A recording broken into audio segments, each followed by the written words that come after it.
right, Jason. Thank you for being here today. Yeah, good to be here. All right, yeah, at the UT Gardens here in Jackson. That's right. Thanks for coming out to No us problem. today. This is awesome. Sometimes I'm in the studio, good. but it's great being here inside. So. Oh, this is going to be good. This is a good hot day. It is. Today, and we're going to talk about watering, right? Yeah, yes, we are. It is a hot day. You can see I'm already drenched, and we're going in a period here of lack of water, and so we're spending a lot of time watering, and so thought it'd be a great time to talk about different methods of watering. This is appropriate. So where do you want to start? All right, we're going to start out with one of the simplest ways is watering by hand, and one of the easiest ways to water by hand is to use a watering wand that hooks onto a water hose. And I've been using a water wand, I guess, 30 plus years, and I definitely have my favorites, and there's definitely difference in qualities. So check out the different qualities when you're shopping for a water wand, whether it's a local garden center or online or the box store. But one of my favorite here is one that's all metal and has a metal head or rose or breaker. They go by all different names. And it can be replaced if it does wear out. Yeah, it just screws on and off. So I wouldn't buy one that has a permanent head, because if you mess it up and the remainder part is okay, you can't use it. One advantage to that metal head is if you drop it or you're out on concrete or asphalt, it is more durable as opposed to this plastic head that's on the end here. We tend to use this in the greenhouse. It's a little bit lighter weight, but outside on the ground, especially on the concrete, we want that metal head. Now, would you have to clean this out every once in a while? Yes, I'm glad you mentioned that. You can, yes, if you end up with trash in and your pressure is affected, you can take this off and, either an air hose or just take the water and run it. And sometimes I have to take my finger in there and get little bits and pieces that are caught. But yeah, that is definitely important. You can buy these that have all different size holes and more holes than others.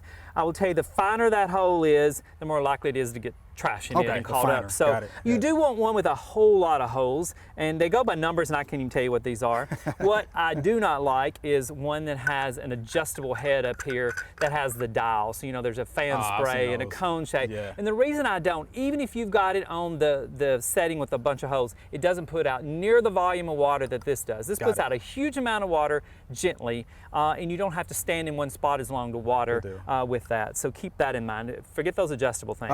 Forget them. All right.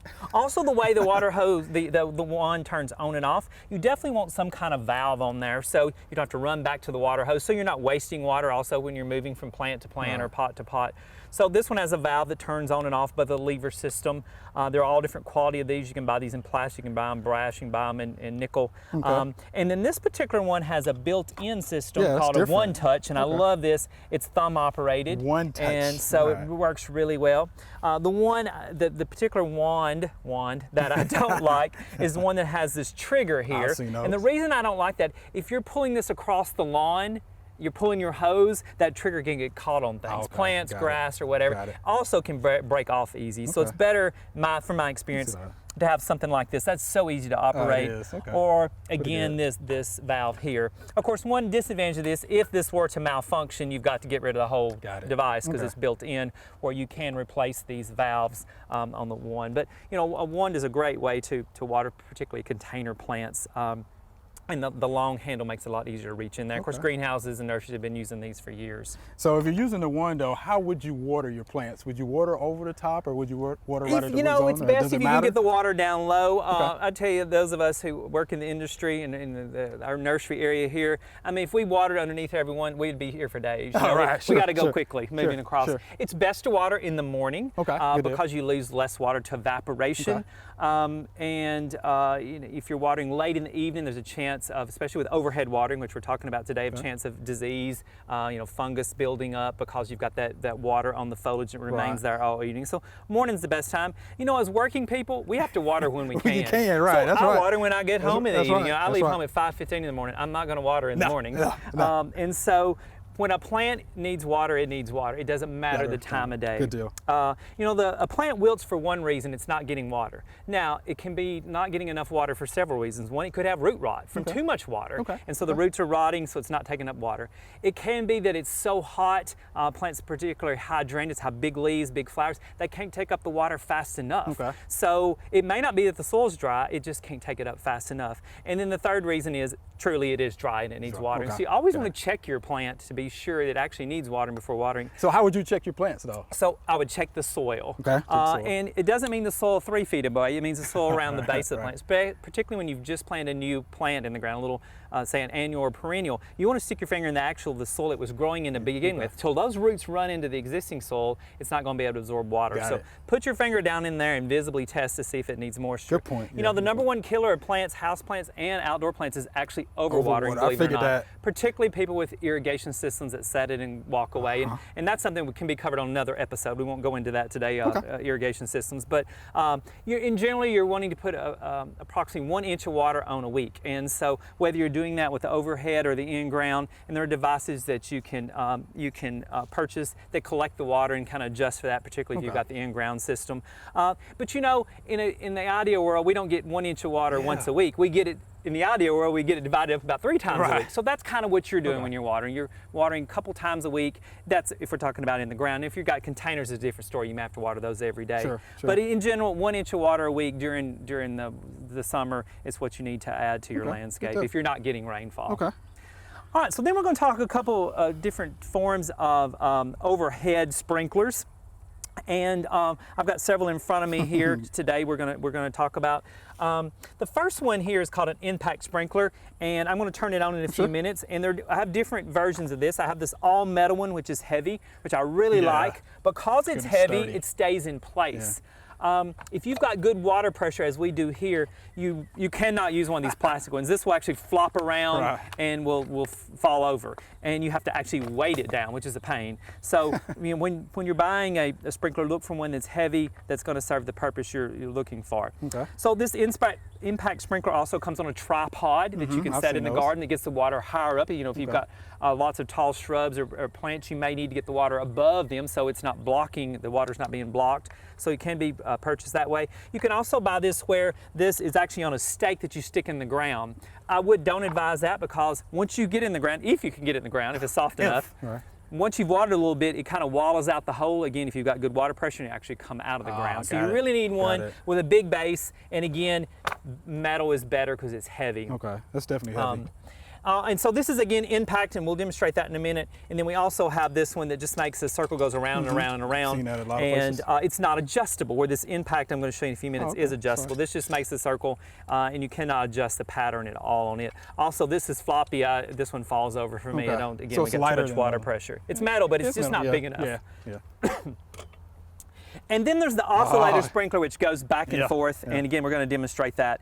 And we use a combination of impact and oscillator here, depending on the area we're watering in, depending on the shape of the bed, depending on the plants in the area, whether, you know, I've got to go up and over them with the arch out of this, or whether it can be lower down on the ground. So we're going to walk over here and demonstrate these. Both of these we have taken a valve, like you see on the water one here. I've taken this valve and I have put one on each of these sprinklers, which is here for a couple advantages. One, it allows me to control the water pressure, so I'm not watering a bigger area than I want, but also just moving from one location to the other in the garden with the sprinkler. I don't have to go back to the end of the hose and turn it off. You know, the long day here, at the end of the day, I don't want to walk 100 feet away to the end of the hose, turn it off to move the sprinkler. I can adjust it right here. So this is really handy. And again, you can buy these in all different forms, different qualities that really make it easier. So we're going to take these two. Let me lay this one out of the way first. And our impact sprinkler. So I'll kind of try to show you right here where I was standing up. The way this one works, there are these metal tabs on this one. So this plastic one has plastic tabs, but you can adjust these by pushing on them, which adjusts how big area it covers. And that's real easy. And again, you can prevent from, you know, wasting water. If you're only needing to water a half circle or half a bed, you can adjust it right here. It also has a little lever here that goes up and down that can adjust how far out the spray goes. And then it also has a screw here that you can adjust in and out, and it kind of affects how wide the fan is coming out. And so all three of these adjust how much water, how far you're going with it. And then as it moves around, this device here goes back and forth, and that's why it's called impact. You know, a lot of times when I'm describing this sprinkler to somebody that doesn't know what an impact means, I'll say it goes, you know, it has a distinct sound to it that they make. So, all right, we're going to come over here and I'm going to demonstrate how this one works. Okay, now I don't want to wet you, although we're already pretty wet from our sweat.